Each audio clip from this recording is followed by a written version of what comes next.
Hey, what's up? It's Jim, and I just got back from the new film End of Watch, a found footage kind of cop movie which follows Jake Gyllenhaal and Michael Pena, who are partners. They kind of happen upon this drug cartel and start investigating it and bite off more than they can chew. This, I guess, is a found footage movie. It's supposed to be a found footage movie.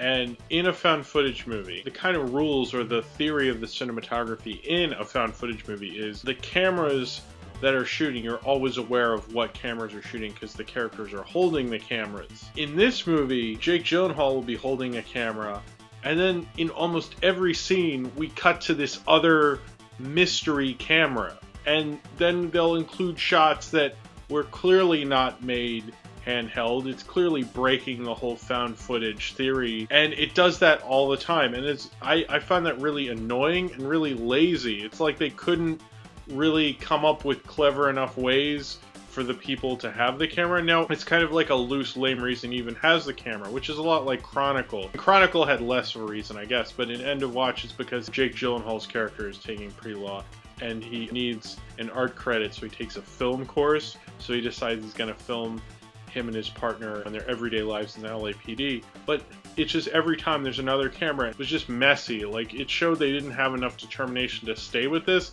but they still included the kind of found footage camera along with these professional cameras, which I didn't really understand. I wish they had kind of picked one. It would have been a lot better if they just dumped the whole found footage thing. It was a dumb idea and it wasn't very well executed. It was just lazily put together. What's more annoying than a found footage movie is these movies like the Chernobyl Diaries and this that pretend and advertise themselves as found footage films, and they're just not. They just masquerade as such to get you into the theater. I really just make a regular fucking movie. They're going after these cartels and these villains like Big Evil. Those guys feel like such one-dimensional villains. I think it's trying to be kind of a simple genre cop piece, but it's so one-dimensional in the way it's portraying these villains. It's almost like police propaganda. I mean, it is, because there's certain scenes like it'll totally take itself out of its structure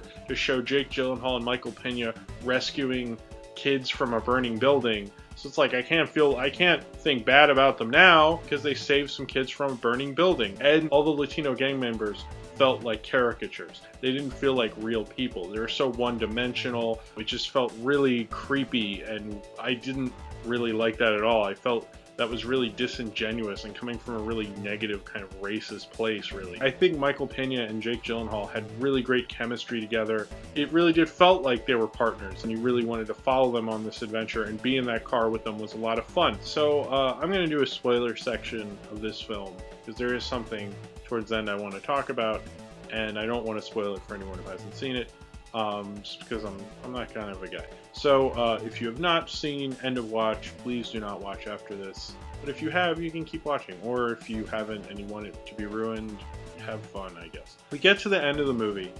This is like at the very end, so that's why I prefaced the spoiler thing. And they have this big third act shootout, you know, typical thing.